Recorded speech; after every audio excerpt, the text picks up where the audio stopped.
Welcome to Expressions of Leadership, a podcast showcasing the many faces of leadership. I'm your host, Michelle Kawamoto Perry. From teachers to artists to C-suite leaders, we explore how people own their authentic leadership, celebrate their triumphs, overcome challenges, and share lessons learned. In today's episode, we'll be speaking with sisters Amy and Nancy Harrington. They founded the Passionistas Project with a deep passion to empower women around the world. Both co-founders walked away from successful Hollywood careers to pursue this mission together. Amy was a VP of post-production and visual effects at Warner Brothers, working on iconic franchises like Harry Potter and The Matrix, while Nancy created Oscar campaigns for Miramax. As celebrity interviewers, they've spoken with the likes of Julia Louis-Dreyfus, Rita Moreno, Lily Tomlin, Laverne Cox, and Carol Burnett. Today, through their Global Passionistas Project Sisterhood, podcast, and Power of Passionistas Summit, they inspire women to embrace their authenticity, pursue their passions, and support one another along the way. Nancy and Amy, it's so great to have you here on the Expressions of Leadership podcast. Welcome. Thank you. We're so excited to be here. I'd like to start by first understanding more about the Passionistas Project. I see that it's about amplifying the voices of women. What was the defining moment that led you to create this platform? We, as you said in our intro, have done hundreds and hundreds of celebrity interviews, and we love doing celebrity interviews, especially doing them together, watching, talking to the people that we watched as kids together. But we always had this sort of nagging feeling that we wanted to do something more impactful. And around the time of the Me Too and Time's Up movement, we were hearing all these powerful stories from women. And that's sort of the moment that it clicked for us, that we need to be amplifying the voices of women who are stepping into their power and doing amazing things that no one's hearing about. You hear about the celebrities all the time, but what about these other women that deserve to have their stories told as well? So that's what started the Passionistas Project podcast. And then that over time, we started that in 2018. And over time, that has developed into all of these other projects, including the Sisterhood that we launched a year ago last week. And that's really the final piece of the puzzle that's come together. And the defining moment for that was, again, we felt like something was missing, and we worked with a bunch of different coaches. And one of them had us literally go back to step one and like, what are your key words? What are the words that define who you are? And we were like, inclusivity and empowerment. And we kept like not landing on it. And finally, one day we were like, oh, sisterhood? And she's like, ding, ding, ding, waiting for us to come around to this point where it was like, yes, sisterhood. That's what it's all about for us. So that's when we really gelled on forming the Sisterhood platform and the community online. And what was it about sisterhood in particular that you gravitated toward? I think, first of all, everybody always says to us that they wish they have what we have. We Nancy and I have been business partners for 20 years, and we've been best friends since I was born. Nancy literally asked our mother to have a baby when she went off to kindergarten, and then I came along about 9 months later. So it could be coincidence, but we think not. So for us, we have always been best friends. We've always had somebody to play with, somebody to listen to our problems, somebody to bounce things off of. And as business partners, it's so unusual, and we know it, and we know how lucky we are to have, or basically my soulmate is my business partner. I don't trust anybody more in the world. I know that if I have a problem and I can't do something, she'll cover for me and vice versa. I know that if we go out to do an interview, we're going to have a blast because we will giggle like little kids. And so people who have worked with us see that and they're, envious of this situation. And so many of the women in the Passionistas community are either entrepreneurs who are doing it completely by themselves, or they're activists, or they're artists, and they don't have this big infrastructure behind them. Or frankly, even if they're women in the corporate world, they're women who have to kind of keep it all buttoned up in front of everybody else and act like they have everything under control and life is perfect and they're in charge.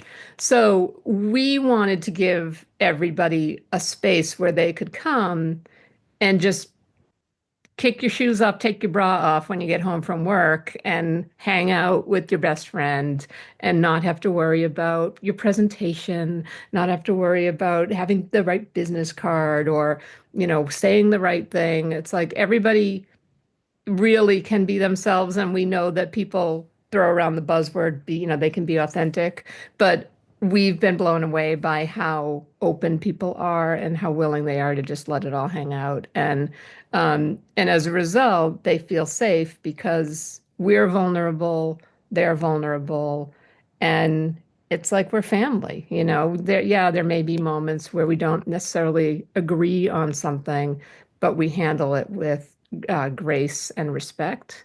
And so it's a really unique situation, and everybody who gets really wrapped up in the community is kind of shocked by the fact that it's delivering on the promise that we've made, that everybody's welcome. All you have to do is be kind to each other, and you can be part of it. And it's also a space where women from marginalized communities are not only welcome, but they're held up first and foremost above everybody else because they don't have a place that's safe. And so we want them to know they can come here and be protected. So. And to have that place where you feel also that you are accepted just as you are. Now, you both also have backgrounds in Hollywood, and I'm curious how that experience shaped the way that you built the Passionistas Project. We both loved our careers and we had fabulous experiences, and we don't want it to come across that we were unhappy or ungrateful. But we did have experiences where we didn't really always know who we could trust.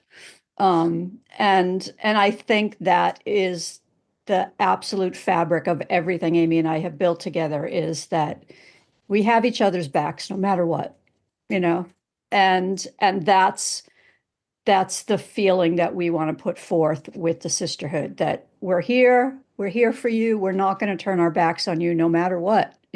We've had times where it's like, well, we could go another route and do something different and maybe make a little more money or something. And it's like, no, we're not doing that. We're not turning our backs on these women that we built this platform for. This is what we've committed to, and this is what we're doing. So I think that's really, for me, Amy, you might have a different answer, but I think that's really, for me, the biggest takeaway from what we both experienced in Hollywood that influenced what we've done with the sisterhood. Yeah, I mean, I would add to that I was in a corporate entertainment situation. I worked on the films directly and was in production as well, but my base was a studio, and I was a young woman, and I was usually the only or one of two women in high-powered meetings.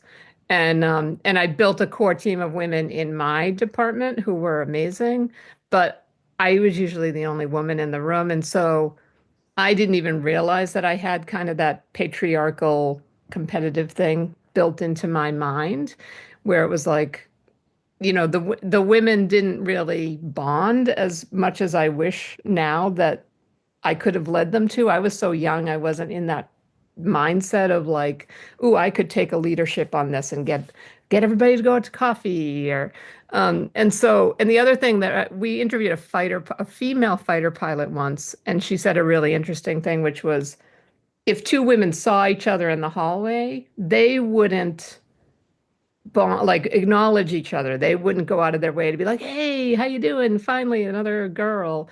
They would be like, "I don't see you. If I acknowledge you, then I'm going to draw attention to the fact that we're the women, and then we're going to be." And so I definitely had that mindset too. I wanted to just be one of the guys. So to now be able to embrace the fact that I'm with all these women and experience what it's actually like to be in a supportive group of women and encourage that support system of women helping women is really powerful. And to me, the most beautiful part of my personal transformation in all of it. And it's interesting hearing you talk about what it was like for women within the industry feeling like we don't want to acknowledge each other as women because then that might make us other in some way. And we just want to be able to fit in with the overall good old boys network. Yeah, I remember one day I was at a business lunch with a really big TV producer, creator, and who was making movies, and a few of the male executives. So I was the only woman at the table, and it was going great. And I felt like really like, oh, just one of the guys. And at the end, this woman from another table walked over to our table and said to me, I just have to ask, who cuts your hair? And I wanted to crawl under the table because the guys all looked at me like, "What?" And I answered her really quickly and like got her away from the table as fast as I could. But it was like, oh my, I've worked years, lady, years to like not have people think about where I get my hair cut.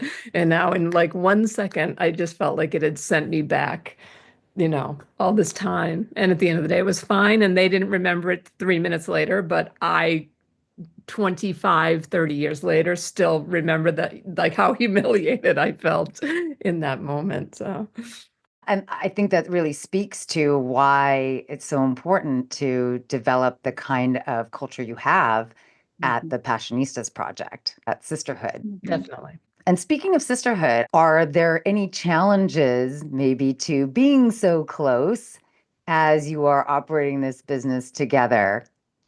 You know, we say it every single day. We are so lucky. Um, we feel like we share a brain because we very, very, very rarely disagree. So, as far as challenges being posed because we're siblings, like I don't I don't feel it at all. I mean, we often say we can count the number of times that we've had fights through the years, and they almost always involve us traveling and being hungry.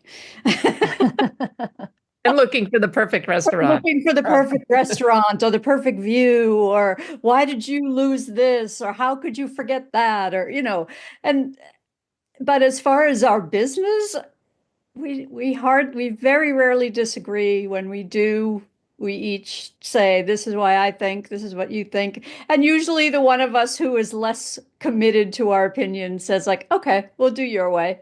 And that's the end of it. So yeah, I'd love to give you some drama like, oh, we fight about this or that, but we really just get along very, very well. And I know that that's not typical. So Mhm. we are very lucky. Yeah. Maybe one of the reasons why you decided to start the business together to begin with, because you realized there probably wouldn't be as many issues that would come up between you. Oh, Yeah. absolutely. And I mean, we have other siblings. We have three other siblings who are also our best friends. Um, and I love them dearly. And we've worked with one of our sisters and it was great. But as far as an ongoing business relationship, I don't know that I would put those relationships to the test of being entrepreneurs. Where with Nancy, I was scared because I had never been an entrepreneur and Nancy had been doing it for a really long time. And so she was like, it's going to be fine. The money always comes when you need it to. It's fun and we'll do it together.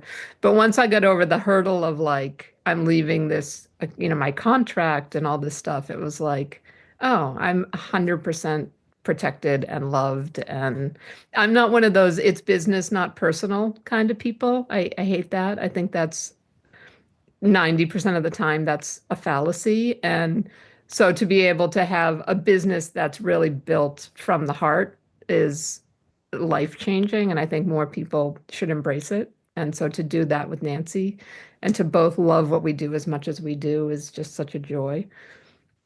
How has it evolved since you started? Have there been any maybe unexpected turns along the way? Nope, everything's been smooth. Never. It's been the windiest, twistiest road you could possibly imagine. I mean, when we left our careers, we went to start a cable company with a friend of ours. And then we did that for like a year. And then from there, it was like, okay, what are we going to do next? And we just kept falling into these, partnerships with other people or weird jobs. And for years, we would be like, why are we doing this? Like, what is this for? And then when we got to the Passionistas Project, Sisterhood, we've now got all like, oh, we started a cable network. We started the Passionistas TV network for women's empowerment content, and we, learned how some technical stuff that helped us start the podcast, and we've learned how to do interviews, which is the basis of everything we've done. And so we've had an unbelievably twisty, turny path, but every single thing we did along the way has led to our capabilities to do the variety of things we do now. And I was thinking about it yesterday, that whole concept of like, say yes to everything. Shonda Rhimes wrote that book where she said yes for a year, and there's that Jim Carrey movie. And I was like, oh, Nancy and I have been doing that our whole adult lives. Like, we've never been qualified for any job we've been given. We're instruction manual and Google people. Like, every career we've entered into is like, I don't know how to do that. And so we lock ourselves in a room and we figure it out. And that's what's made it fun too. And it's prepared us for this moment in our lives where now we can use all those skills to help everybody else. So I wouldn't change a second of it. And can you share an example of a big challenge that you faced and how you overcame that? Big challenge. I mean, I think a big challenge happened last year when Nancy unexpectedly got sick. Yeah, very true. Why And am I blocking that one? I wonder. Nancy, we thought had a gallbladder attack last year, and it ended up very quickly devolving into the possibility that Nancy had gallbladder cancer and this giant tumor on her gallbladder, and surgery, needed immediate surgery within 2 weeks. And we had all these plans, like we were going to launch the Sisterhood, and we had all these plans laid out, and we basically shut down for 6 months, with the exception of the stuff that I could continue to move forward on my own. And I did as much as I could, and I tried to keep us afloat. I think I did okay, but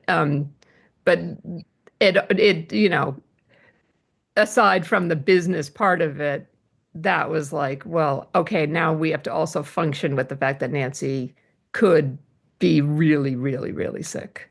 And luckily, we found out within a month or so that it was not cancer. It was a total miracle. It was the power of the Passionistas and our Buddhist friends and our Wiccan friends and everybody praying their own special faith and helping Nancy heal. But that totally derailed us, but it also made us stronger. And what it really did was remind us, like, we say we're there for the people who don't have anybody, who feel alone, who feel like it's really hard to do it by yourself.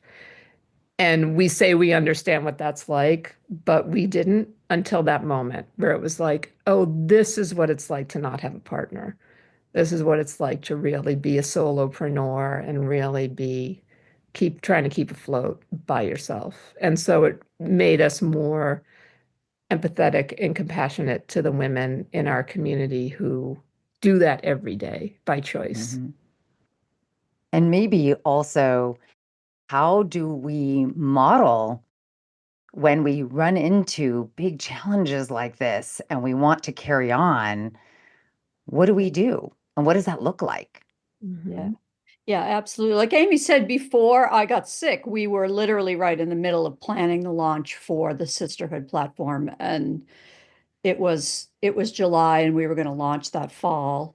And so we put the plans off indefinitely while it took me about 5 or 6 months to heal from the surgery and be back. And like Amy said, she really realized the solopreneur factor that we don't experience. I have experienced in my own life, but we together don't experience because we have each other. And it really made that commitment stronger to really, really pay attention to these women who are doing it on their own and what do they need. And it really helped us crystallize exactly what the sisterhood was going to be, and so I think in a way having that extra time was a blessing in disguise, because we may have rushed into something that wasn't quite right. And taking that extra time, Amy spent a lot of time while I was healing. Amy spent a lot of time planning like the first 6 months of content and what we're going to do and what do our women really need and what can we give them. And I think without that time we probably would have rushed into it and it wouldn't have gone as well. And I also think it made us more vulnerable. We were both just like open wounds through the whole thing. And we tend not to be. We tend to be more close to the vest kind of people. And it allowed us to just be like, I don't have the energy to pretend that I'm doing okay. And I think because of that, it let everybody else know it was okay to just say what they needed to say without trying to pick the perfect words. And I think it gave the community more of a heart than it would have had if we had been like, this is happening on Tuesday at 5, and made it more organizational than soulful. And as leaders, you were also opening the space for that authenticity and saying, hey, this is the reality of being entrepreneurs. This is the reality of life and things that happen that we have to deal with as they come up. And we don't have to put on these faces of perfect people, but we can show up authentically and even vulnerably if we need to. Yeah, and it doesn't make us weak. Like, again, we're taught in a male-dominated business structure, like showing emotion makes you weak.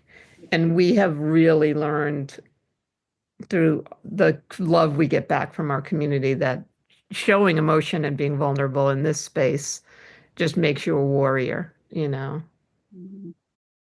Well, it's clear that growing a movement like the Passionistas Project comes with its share of challenges. After the break, we're going to explore how Amy and Nancy approach leadership and advocacy and how they're driving change. So stick around. Don't miss a thing. Follow Expressions of Leadership on your favorite podcast app and connect with us on Instagram and YouTube at Expressions of Leadership. We are back on the Expressions of Leadership podcast with our guests, Amy and Nancy Harrington of the Passionistas Project. So let's get into leadership and advocacy. Your work, and you mentioned this earlier, is deeply rooted in advocacy. How do you see that intersection of leadership and activism? It's funny. We've had a lot of conversations lately about leadership, and we never used to think of ourselves as leaders. I especially never did, because I have always been a solo entrepreneur.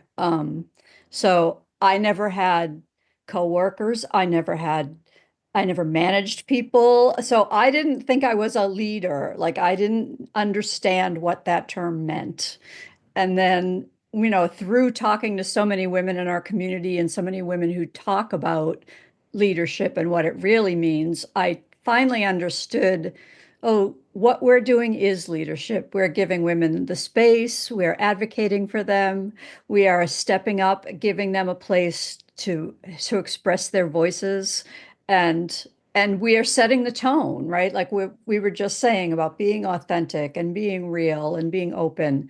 That happened because we set that tone and we led people. So I finally, after all these years, I'm 61 years old, and I finally, in the last, 12 to 24 months, have realized, like, oh, I'm a leader. I've always thought of Amy as a leader because she has always had people work for her and employees, so I always think of her that way, and she's very good at it, and she leads me all the time. but I never thought of myself that way. And I just think they go, now that I understand what it means, I think they go hand in hand. I don't think you can be a leader without caring about the people that you are, that are surrounding you, and I think that you have to advocate for them and you have to be an activist to make their world a better place. Like that's what we're about. Yeah, and when we started the Women's Equality Summit, Power of Passionistas in 2020, we really decided at that point we wanted to focus on women from marginalized communities who always tell us they are spoken about, but they never get to speak for themselves. And they're very leery. The women we've worked with closely tell us they're very leery of people who come in and say, like, I'm gonna be your ally and be your advocate, and then don't deliver. And it was really important to us if we took that on that we were going to do it in a way that they wanted us to do it. So we brought in advisors from different communities like Indigenous women and women with disabilities and Latina women, women over 50. And we really tried to find out what they needed and what their individual communities were battling, but also what those common things were that we all shared in our various communities. And as the world, I mean, this whole thing was born out of 2016 and the Me Too movement and what was happening in the world.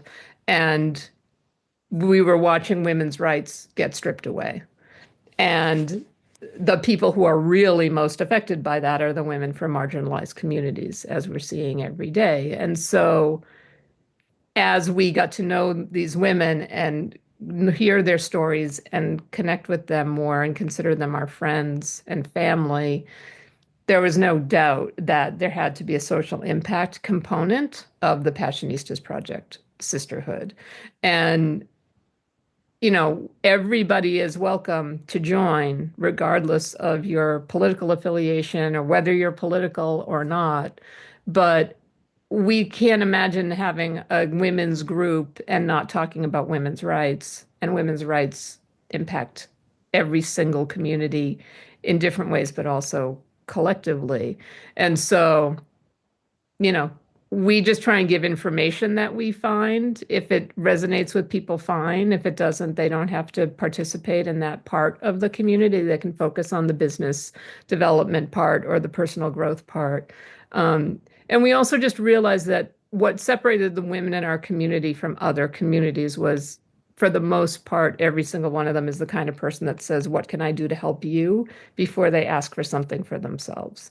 And so we knew that even if we tried to keep advocacy out of it, there was no way our community was going to, not fight for each other.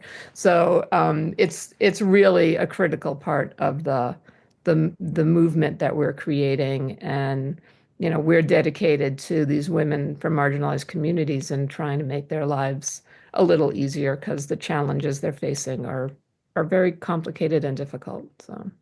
Given your mission and dedication to advocacy, what leadership qualities have been most essential to your journey as founders of the Passionistas Project? I think compassion and empathy. I think you have to walk a mile in the other man's shoes, right? I think something that we all need to learn in this world is, I think you have to think about the other person and how they're affected by a situation. And I don't see how you can be a leader without that, or certainly not an effective leader without that. And I think that's part of the problem with most leaders is they don't think about that. They're thinking about the bottom line, or they're thinking about themselves, or they're thinking, I think effective leaders have compassion and empathy for the people that work with them and for them. And so, yeah, I would say compassion and empathy. And I agree. And I would also say the ability to listen. I think that one of the things that always used to drive me crazy, and Nancy has seen me do this a million times, it was that thing when you're in a meeting, especially, I love men. I don't want to come off like I don't love men. I love men. But when you're in a meeting with a bunch of guys and they all have to make their point, and and um I'm very famous for saying, can I finish? Can I finish my thought? Please, can I finish my thought? Because I got talked over a lot in those situations. And I think that, again, at the core of Passionistas Project, it's about letting women tell their stories. And so for me, the best thing we can do as the leaders is give them that space. And it's not all about us. We have the community sharing. We have our group of women we call our power passionistas, who are our resident experts. Nancy and I aren't coaches. We're not experts on activism. We're not financial advisors.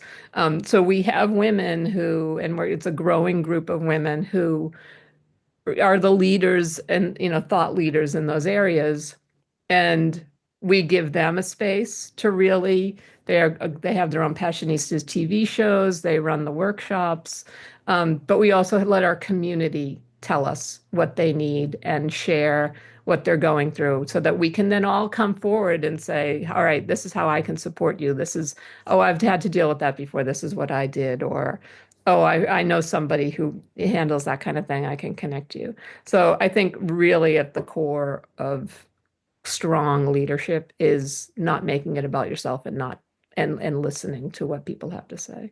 Yeah. Yeah. That enablement is so key when it comes to leading any group. Yeah. Because they all want to feel like they are valued for what they're going to contribute to the group. Yeah. And again, that it's safe. It's okay for you to speak up. It's okay for you to say something. I think it's really hard when you're in a big business meeting, even if you have something important to contribute, to either find your in or to like not be afraid to say at a contrary opinion. And so I think giving people the permission to really express themselves and feel like their contribution is valid and important is really overlooked in big management structures. And as women entrepreneurs, have you faced any barriers in leadership? I wouldn't say we face barriers in leadership because we're women. I think the beauty of what we've built is we primarily deal with other women now. um, and I personally always have. I've been an entrepreneur since I left college. There was the few years when I moved to LA where I got the job at the ad agency and worked on Academy Award campaigns, and I had a boss and I had coworkers and I had a corporate structure, and I was like, oh, I don't like this and I want to get out as fast as I can. But I've always been an entrepreneur and I've always surrounded myself with mostly women. I did it subconsciously. I didn't realize it until we started the Passionistas Project that's why I did it. So I can't say that we faced barriers with the Passionistas Project because we're women, although I think one of the biggest barriers for us is that because we are about women's empowerment, we are automatically labeled as political. And that has been a barrier for us for marketing, for getting sponsors, for, people are still afraid to, I mean, we were turned down for Facebook ads when we did our Women's Empowerment Summit because it was political. Women's equality was a political topic. Equality was a political topic, and so we couldn't advertise our summit on Facebook. So I think there's a lot of things like that we've dealt with. As far as how we navigate them, we do what women have been doing for centuries, and we find a workaround, and we go in the side door instead of the front door, and we make it work. Mm-hmm. And I just think also just the reality of, women in business there's less financing accessible to them. And women make less money. And so as a result, as a community that is focused on women from marginalized communities who then have that extra layer of financial struggle, it's difficult to thrive financially in a situation where the money isn't flowing in the community as it may be in a more male-dominated or different sector of the female community. And the reality is women just make less money and they get less funding. So I think that's one barrier as women, I think, that we've constantly been bumping up against. But we're determined to show people that you can have a socially conscious organization that's not a nonprofit, that is dedicated to making the lives of women better, and that we can thrive. And once as we're thriving, we can bring all the women with us and help them thrive too. Again, bringing in that sisterhood and realizing we're all in this together, and let's make that pie a little bigger for everyone so that everyone can benefit and thrive, as you said. Yeah. Well, let's take a quick break. And coming up, we'll hear a powerful success story from the community that captures the heart of the Passionistas Project. Don't go anywhere. Want to support powerful conversations on leadership and success? Expressions of Leadership is looking for sponsors who believe in the power of great storytelling. Let's team up. Email us at letstalk@expressionsofleadership.com to learn more. You're listening to Expressions of Leadership. I'm your host, Michelle Kawamoto Perry. Let's get back to Amy and Nancy Harrington. You emphasize lifting others up and collaboration. What does collaborative leadership mean to you, and how do you practice it? I think that it's really about giving platforms for everybody. So like when we do our Power of Passionistas Summit, Nancy and I introduce the 3 days and we wrap up the 3 days, and maybe we'll pop in once or twice. But really, it's like, this is the stage, this is the spotlight, you guys step into it.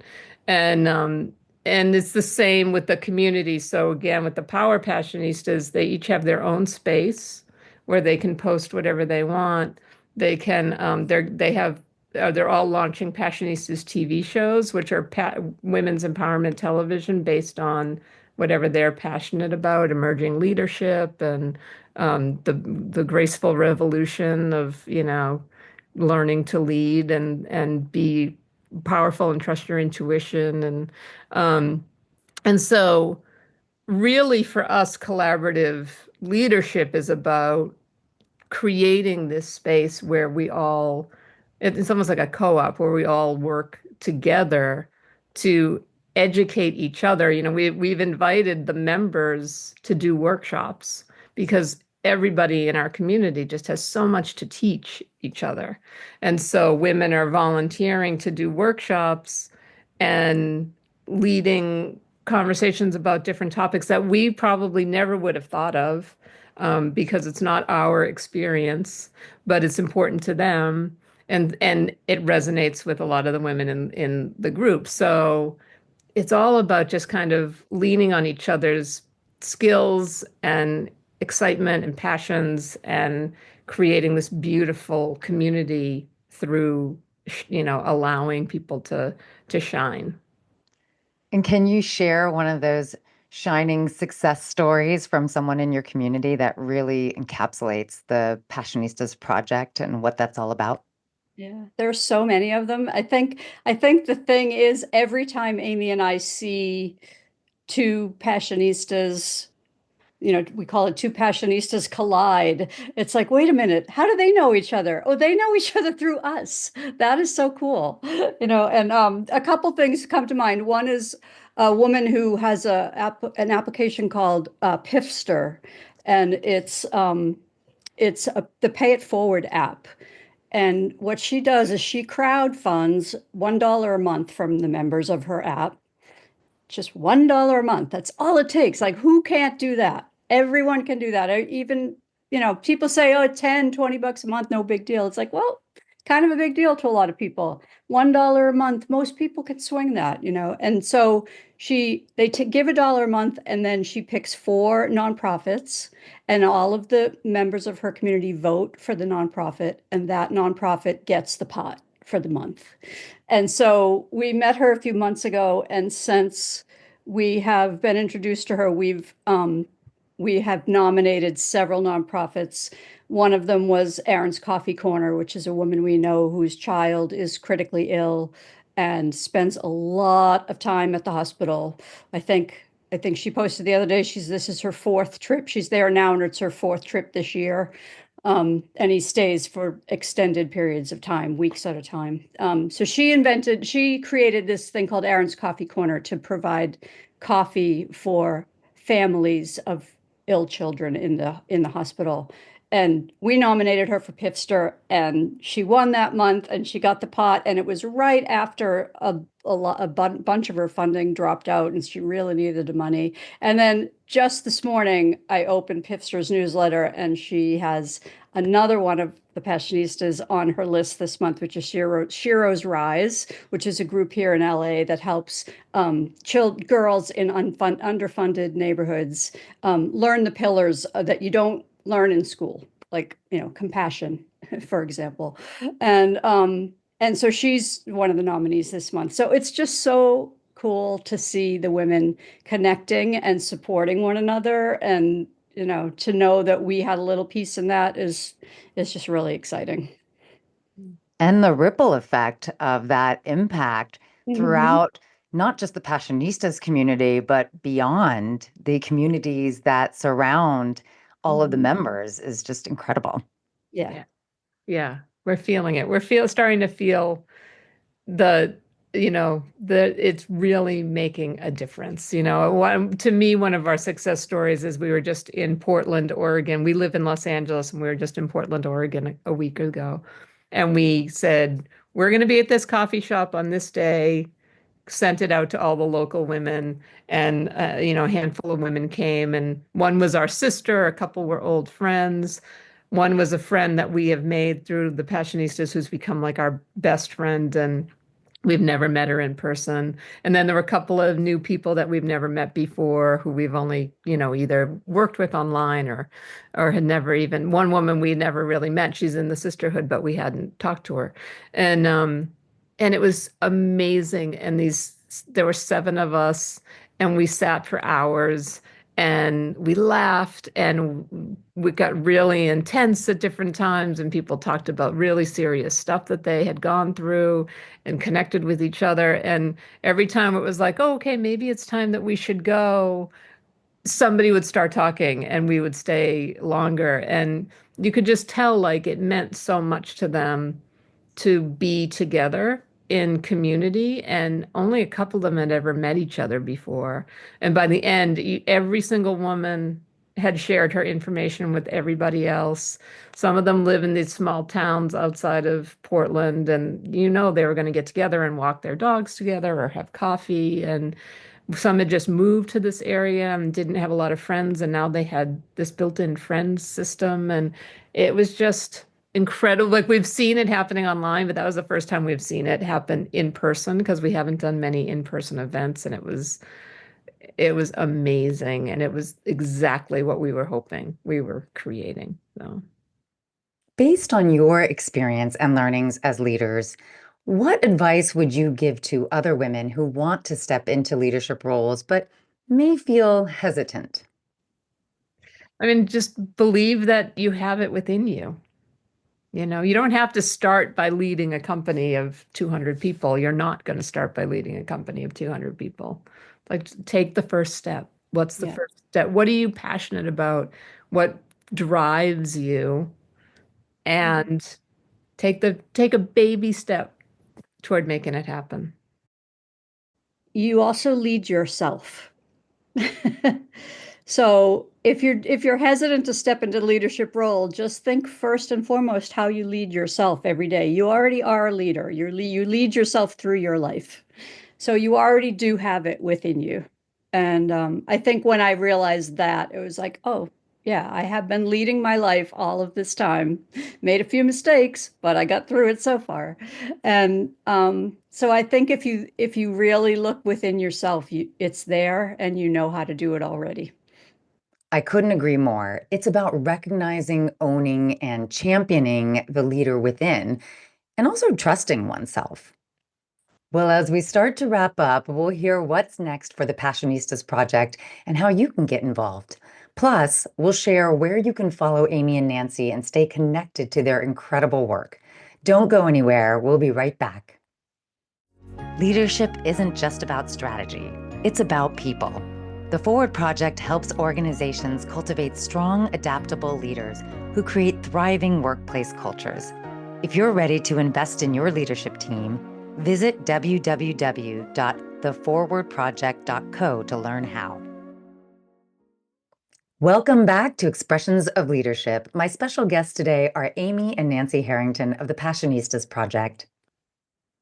Looking ahead, what is your vision of the future of the Passionistas Project and its impact on women in leadership? World domination.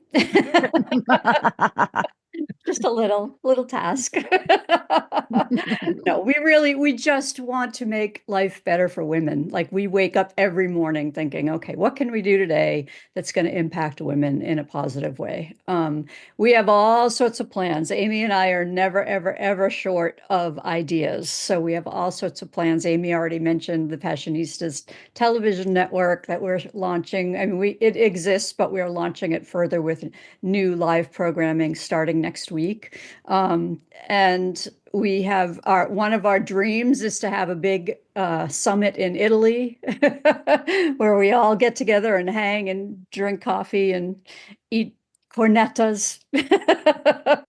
We have all sorts of plans and visions, but really the main goal is to just make life a little better for women and to get women into those leadership roles, because that's how things are going to change.